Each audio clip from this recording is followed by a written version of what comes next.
Yippee-yi-yi, yippee-yi-oh, the Ghost Riders in the sky.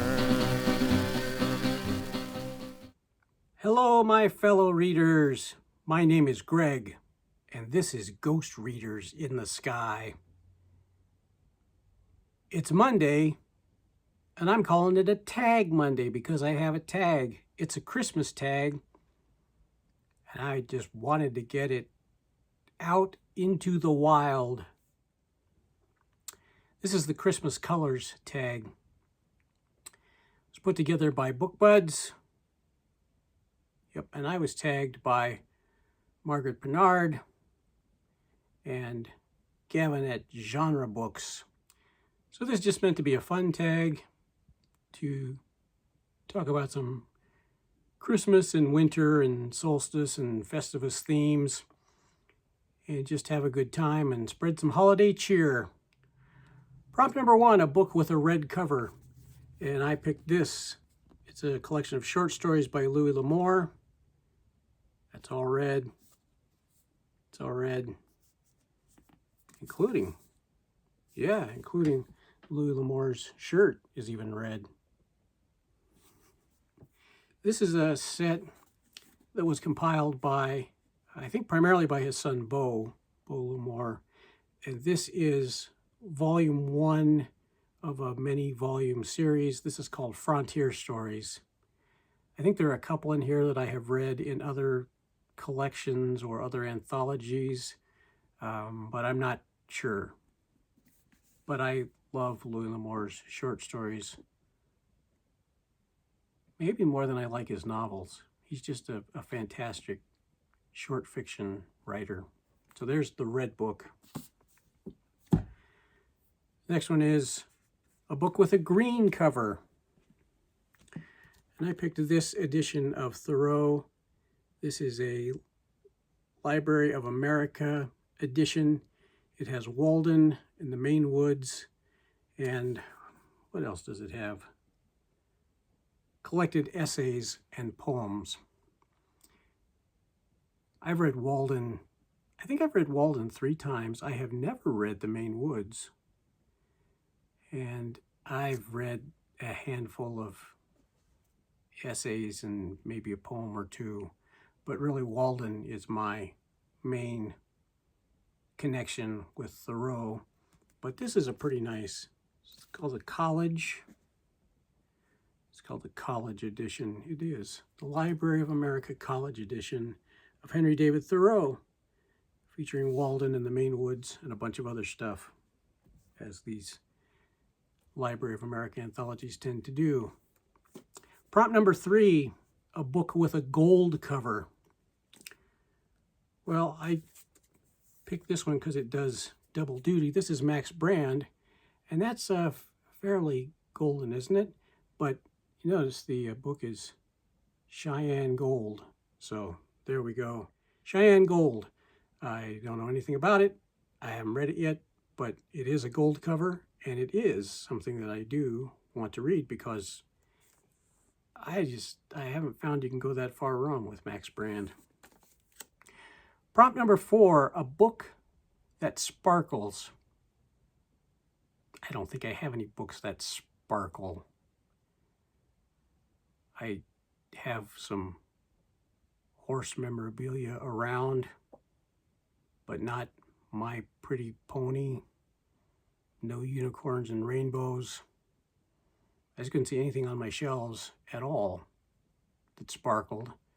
So for the putting the spark in this tag, I picked Muriel Spark. There we go. This happens to be the Prime of Miss Jean Brodie, which is just a phenomenal book. It was the first Muriel Spark that I read, and I loved it, and I've read it again and maybe again. This is a simple paperback standalone version. I also have a collection in the Everyman Library that includes other novels. And I have the Folio Society's edition of The Prime of Miss Jean Brodie. It is just a book that I really like, and I found really surprising the first time I read it. It did not move in the direction I thought it was going to, and I like that. So for Spark, Muriel Spark.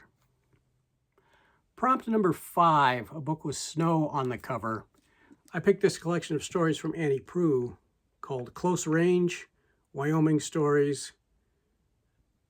Picture of a horse there in the snow. This is the collection that first featured Brokeback Mountain, and it has a lot of other great stories. The Blood Bay is maybe my favorite Annie Proulx short story. But they are all Montana, they are all Wyoming stories, which is why it says right here, Wyoming stories, not Montana stories. Wyoming stories. Some set in the past, some set in the present, but are just a marvelous collection of stories. If you haven't read Annie Proulx, that's a good place to start, I think. Number 6, a book with a pine tree on the cover. This is an evergreen of some sort. This is Death in Yellowstone by Lee Whittlesey. Is that the right name? Whittlesey, yeah, Lee H. Whittlesey. Death in Yellowstone. Accidents and foolhardiness in the First National Park. So Lee Whittlesey is, or at least was, I think still is, the official historian of Yellowstone National Park. We got a chance to talk to him, and he just is full of knowledge and has written this really a pretty enjoyable book about death. It just tells about the stupid things people do, some of the things that you hear about, like trying to get a picture up close with a bison, or just trying to pet a bison, or thinking you can go swimming in the geysers and hot pots, and lots of other. There are an amazing number of ways that you can die in Yellowstone National Park, and if you'd like to know about all of them, they're in here. This is a fantastic book.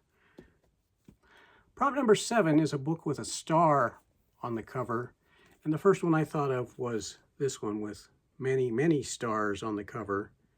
God is Red by Vine Deloria Jr.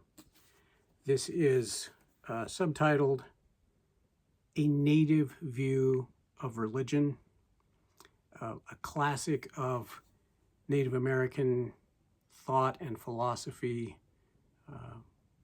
Vine Deloria writes beautifully and draws from many different Native cultures here in America. And just a phenomenal book. It's been a long time since I read this, but yeah, God is Red, Vine Deloria Jr. And number 8, a bonus, a Christmas book. I've read some good Christmas books, and I had some ideas, but I didn't find anything on my shelves. And then I remembered that in this collection, The Adventures of Sherlock Holmes by Arthur Conan Doyle, this book has a story that's at least set at Christmas. I don't know if you would call it a Christmas story. And for those of you who are Conan Doyle fans, which one is it? Right, the Blue Carbuncle.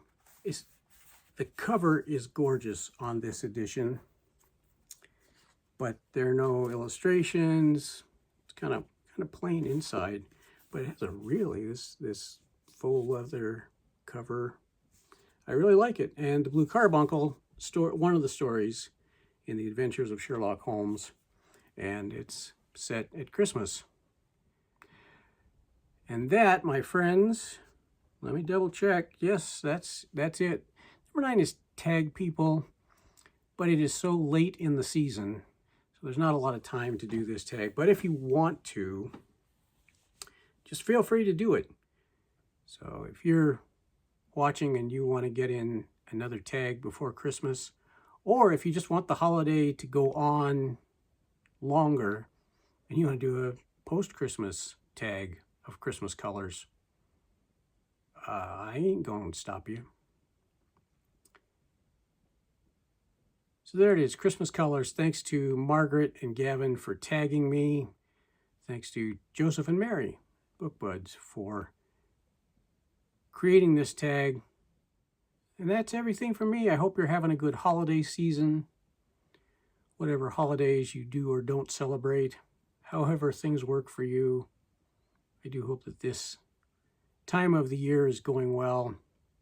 Do that. I hope you're spending time with the people who you enjoy spending time with the most. I hope you have family and friends or whoever else you want around you. I know it's a tough time of year for a lot of people,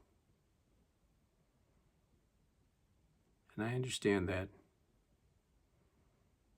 And if that's how this season is for you, well, I just wish you the best and that you are able to find as much peace as you need to gather strength and continue on. I just want everybody to be happy. I just want people to do what they enjoy doing. And that's my holiday wish for all of you. Thank you so much for tuning in today for this Christmas Colors tag. And until next time, my fellow readers, my name is Greg, and this is Ghost Readers in the Sky. Yippee-yi-yi, yippee-yi-yi.